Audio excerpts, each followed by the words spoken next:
It's been a long, strange, but wonderful trip. From the Boston Beer Company, Jim Cook. Welcome back to the Friday Beer Buzz, Jim.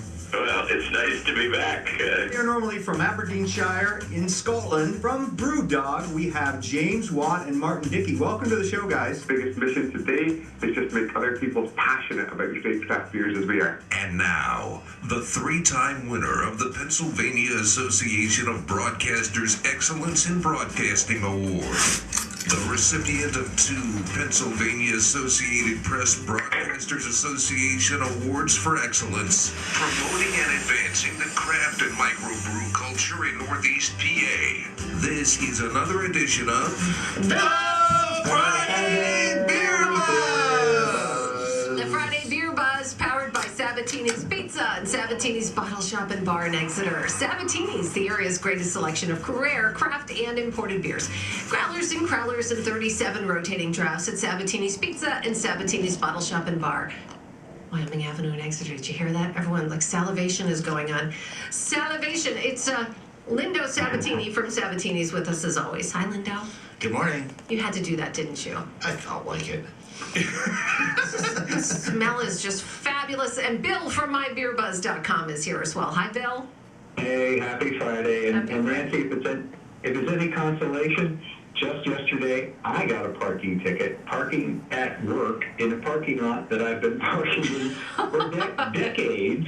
And they just decided, like, give me a ticket. I know I can see a license plate and stuff on there, but You both could be besties, I think, because you both got tickets. Now, do you have to go dispute that thing? no, I just made a phone call. That's all. Good for you, because it said Scranton parking, you have to dispute online only, so I can't even go and yell at somebody. Yeah, we have Pango down here as well, and it's there's a lot of chaos with Pango. Yeah, it's a pain in the arse, that's for sure. Okay, so we'll let you do this part. This is where we get beer news and other stuff as well. I don't know if we have a Deer Buzz or anything. We do. We have a Deer Buzz, and people ask me about bottle sizes, can sizes, and keg sizes, and I thought, we've never really run that down, and they've changed quite a bit. So it's not as simple as size doesn't matter. It's not that simple. In this case, size does matter. And Lindo, chime in when I go off course here. Kegs, we typically see half barrels, and a half barrel is 15.5 gallons. A quarter barrel, that's 7 3/4 gallons. And the most popular one we see all the time is called a sixthel, and that is 5.2 gallons. In cans, we start out at the low end with the size that we don't see a lot of, but Cascade Brewing does a lot in this size, and it's an 8.5-ounce can. We've all seen 12-ounce cans. We've all seen 16-ounce cans. There are quite a few now these days, 19.2-ounce cans, which I really like. Then we jump up. There are 24-ounce cans. Typically, Big Beer does 24. 25-ounce cans, same thing there. And then technically, this is not exactly a can, but a crowler, and just a canned growler, is 32 ounces. Then we go into the madness of bottles. Bottles start out with what they call a grenade, and that's 7 ounces. Then they have 11-ounce bottles, 11.2-ounce bottles. We've all seen 12-ounce bottles. We do see a lot of 12.7-ounce bottles. That's a 375 ml bottle. We see 16.9-ounce bottles. That's a 500 ml bottle. We see bombers. That's a 22-ounce bottle. And then it goes crazy. 750 ml bottles. Lots of those on the shelves at Sabatini's. Then we jump up to a mini growler or a howler. That's 32 ounces. Then there are 40s. We did a whole show dedicated to 40-ounce bottles. Then there's a thing called a Magnum that's 50 ounces. There are 64-ounce growlers. And then you start into the really big boys. There's something called a Jeroboam. That's 3 liters. A Bordeaux Jeroboam. That's 5 liters. A Methuselah. That's 6 liters. A Salamander. That's 9 liters. And a Balthazar is 12 liters. And these are monstrously heavy, big, special occasion, usually special beer bottles. But if you get a chance to experience one, I think they really elevate the beer. So we can jump into some beer news now. A couple bits of exciting stuff. Hop Slam. Normally in January, February, we're talking about Hop Slam and the rush to get to Hop Slam. for whatever reason, Bell's has released it now, and it's, Linda, you tell me, is it coming into our local market? I know Nima has it down at Shang's. Yeah, ours is landing today. We will be getting Hop Slam today.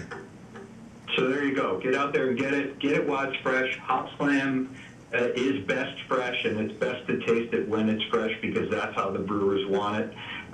Another piece of beer news here, and this one's kind of a curveball. And we're getting insider information from many of the distributors that I correspond with. Pabst is ending production of their hard coffee.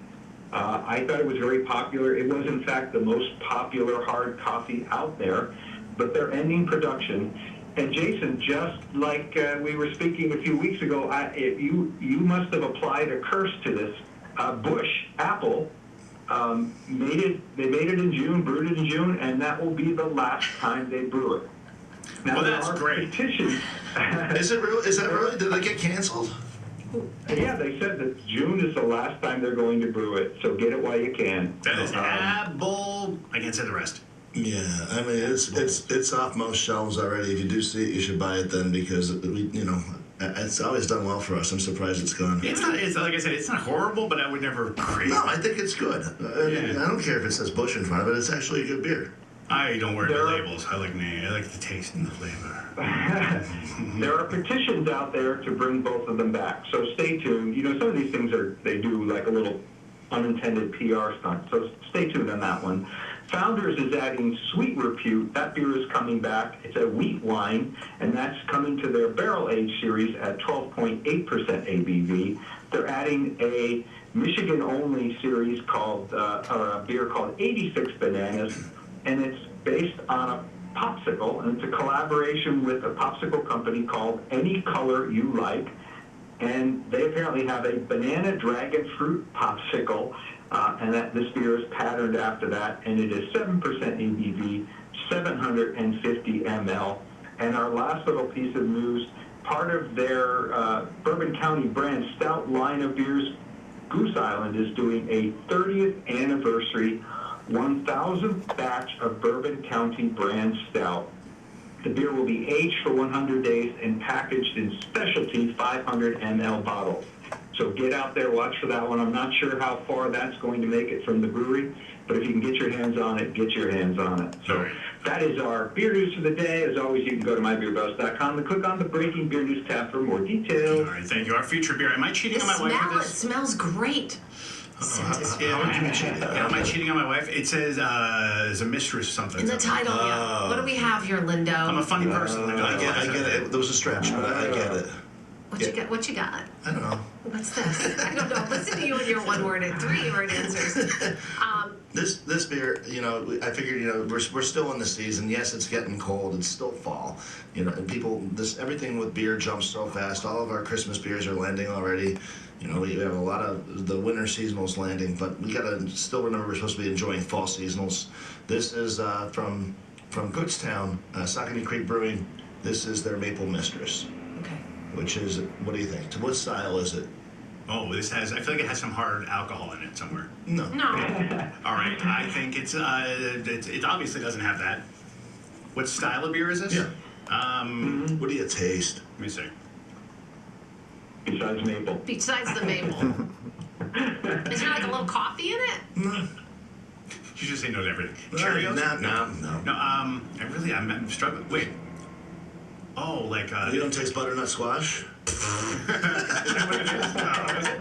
I guess like maybe pecan? Or no? It's a No, it's butter. It's a pumpkin / butternut squash beer. To be fair, the butternut squash is the pecan of vegetables. No. Yep. All right, I made that up. But this is interesting. The first sip, I wasn't sure. I never would have guessed a butternut squash. That's why. I guess who would, right? Yeah, right. So Yeah, you're butternut really squash. stupid. I'm just throwing things out there. No. I was never going to get to butternut squash. Well, you might have It is eventually. roasted butternut squash, though. I mean, I can. Now that you tell me, I'll make it feel like it's butternut squash. I'll be honest. I know I still can't taste it because I don't think I can. I think if you gave me a butternut squash and said, "What does it taste like?" I'd say, "I don't know. What is this?" Yeah, well, just like pumpkin, I mean, Subtle? the squash isn't going to yield a ton of flavor into the beer. It's really good. And this is the other one that gets me. It's the pirate rum spicing. What is pirate rum spicing? Yeah, I right. said hard liquor though. Yeah, but it's the spicing It's of the a pirate spicing rum. of the rum. So I'm going to guess what? Go ahead. What spices are in pirate rum spicing? Matey flakes. Bill, I don't know. Bill, what spices are in pirate rum spicing? Something.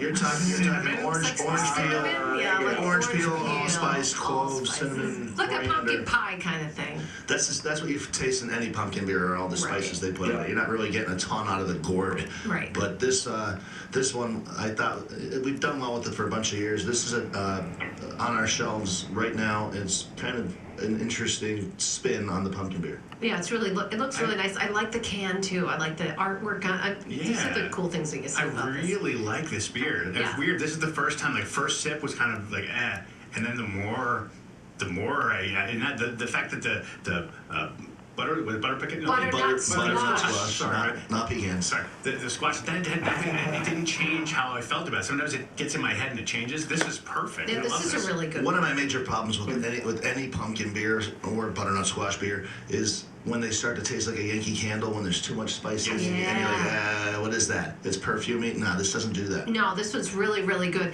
Maple Mistress, it's Imperial Ale. What is it? So how do you say the brewery? Is it Saucony Creek. So it's a hard C. Saucony Creek. And we got to run. We're really late on time. Okay. But you have it at Sabatini's. Oh, yeah. And get it while you can. Good stuff here. And Maple Mistress is the name. And you always have a little section there if you walk into Sabatini's. It's It'll right have there. It'll be the right there. featured beer of the week in case you guys don't I remember. highly It's recommend okay. this if my recommendation means anything. All right, now we're going to close on out, but I want to let John Lucas know to get ready because I have to do a traffic update after I close out of here. Okay, so here we go. This was the Friday Beer Buzz, and I'm totally lost because I just pulled up all this traffic stuff. Listen, you guys sneaky. I'm sorry. I was Bringing good beers and good people together. Yeah, well, no, it's brought to you by Sabatini's Pizza and Sabatini's Bottle Shop and Bar in Exeter. Make sure you stop by. Bill from mybeerbuzz.com. All the latest beer news. The Friday Beer Buzz, bringing good beers and good people together. All right, traffic update.